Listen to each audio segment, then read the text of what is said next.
falar sobre os capítulos 4 e 5 de Lucas. Note como o Espírito Santo continua sendo enfatizado no Evangelho de Lucas. Lucas era uma pessoa cheia do Espírito Santo e ele gosta de ressaltar a operação do Espírito Santo, o mover do Espírito Santo. Então você vê aqui, no capítulo 4, versículo 1, Jesus, pois cheio do Espírito Santo, voltou do Jordão e era levado pelo Espírito no deserto. Depois da tentação, você vê no versículo 14, então voltou Jesus para a Galileia no poder do Espírito e sua fama correu por toda a circunvizinhança. E aí, quando ele estava em Nazaré, ele leu a passagem de Isaías, em versículo 18, diz: o Espírito do Senhor está sobre mim, porquanto me ungiu para anunciar boas novas aos pobres. Então, o Espírito Santo está sobre Jesus depois do batismo, ele foi gerado pelo Espírito Santo no ventre de Maria, teve várias pessoas cheias do Espírito Santo falando sobre ele, profetizando sobre ele, Isabel, João pulando no ventre de Isabel, Maria, a mãe dele, falando, cantando no Espírito, Zacarias profetizando no Espírito, e agora Jesus foi batizado no Espírito, que desceu em forma corpórea sobre ele no batismo, e agora o Espírito leva ele para o deserto. E aí ele foi tentado em 3 áreas que nós também somos tentados. Ele foi tentado na carne, depois de 40 dias, com fome, exausto, e o diabo falou: se você é filho de Deus, manda que essa pedra se transforme em pão. Óbvio que a pessoa que está com muita fome visse um pão, uma pedra lá, em formato mais grande de um pão, ia ficar aquela vontade de comer o pão, né? E se você é filho de Deus, mas ele tinha acabado de ouvir, Deus tinha falado: este é meu filho amado. Mas ele estava 40 dias com fome, com jejum. E então ele resistiu, ele falou: não vivo só de pão, mas de cada palavra que procede da boca de Deus. E aí ele tentou, ele com poder, colocou todos os reinos do mundo diante dele e falou assim: se você me adorar, tudo vai ser teu. Não, só a Deus adorarás, e só a ele servirás. E a terceira forma era subir no pináculo do templo e pular e impressionar todo mundo com o seu poder espiritual, fazer sensacionalismo com ser o super-homem, ser aquela pessoa que tem atributos sobrenaturais, né? Então, assim, são 3 áreas: a carnal, os apetites carnais, a vontade de ter poder e a vontade de ter fama. Essas 3 coisas nos atacam também. E Jesus venceu todas as 3 tentações. Coisa maravilhosa. E o que nós podemos aprender disso? Que é a pergunta que nós falamos no último vídeo. Nós falamos qual a lição mais importante que nos ensina. Não faça nada para salvar você mesmo ou para aparecer diante do mundo que Deus não te mandou fazer. Não faça nada.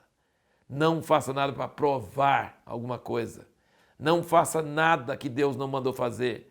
Passe falta, fique com fome, fique em situação adversa, mas espera em Deus, confia em Deus, espera somente nele e não faça nada, não ouse fazer nada por você mesmo. Faça as coisas que Deus fala para fazer e não as coisas que você é tentado a fazer para provar alguma coisa ou para suprir alguma coisa.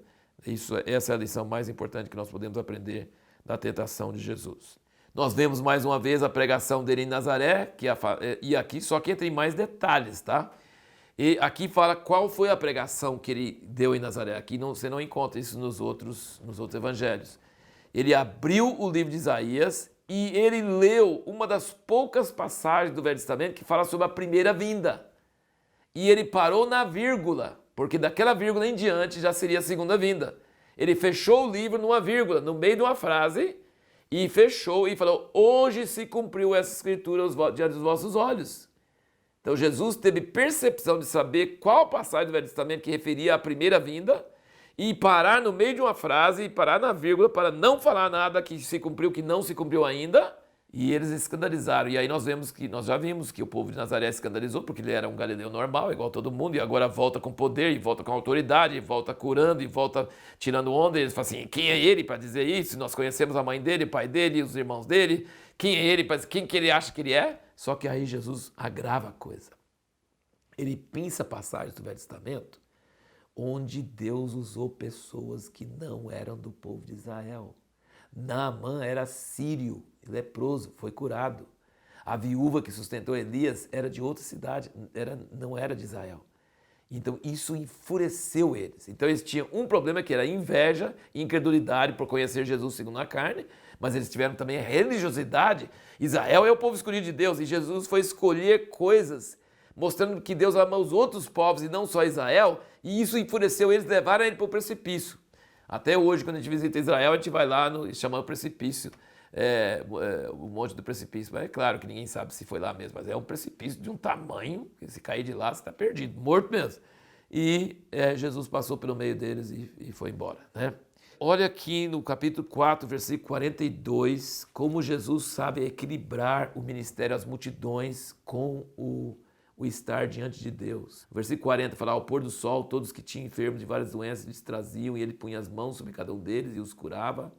Também de muitos saíam demônios, gritando, dizendo, tu és filho de Deus, ele porém os repreendia e não os deixava falar, pois sabiam que ele era o Cristo.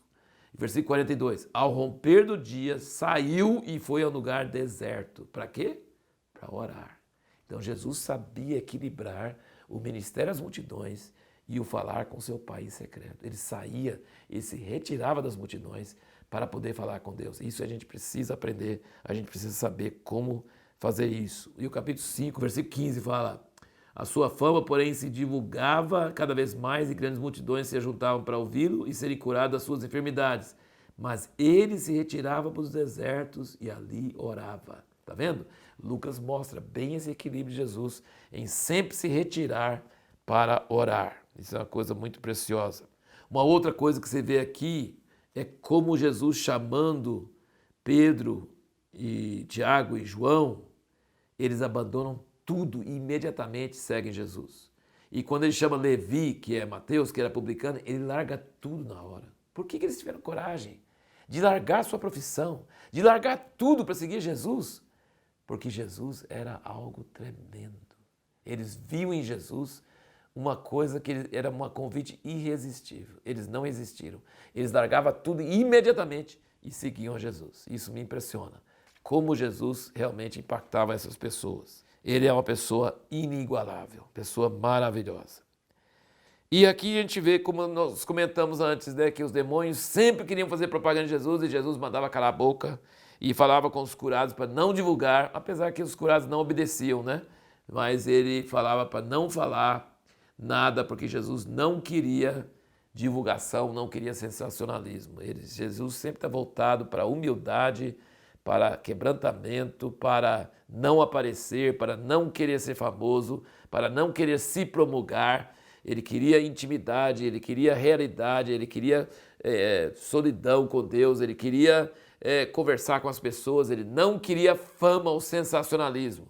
Ele não deu lugar ao diabo naquela tentação de pular e ser salvo e mostrar para todo mundo, estou aqui, eu faço as coisas. Ele não queria isso e no seu ministério ele continuamente fazia isso, né? Ele continuamente fazia dessa forma. E a pergunta que nós queremos responder no próximo vídeo é: por que os religiosos odiavam tanto a Jesus?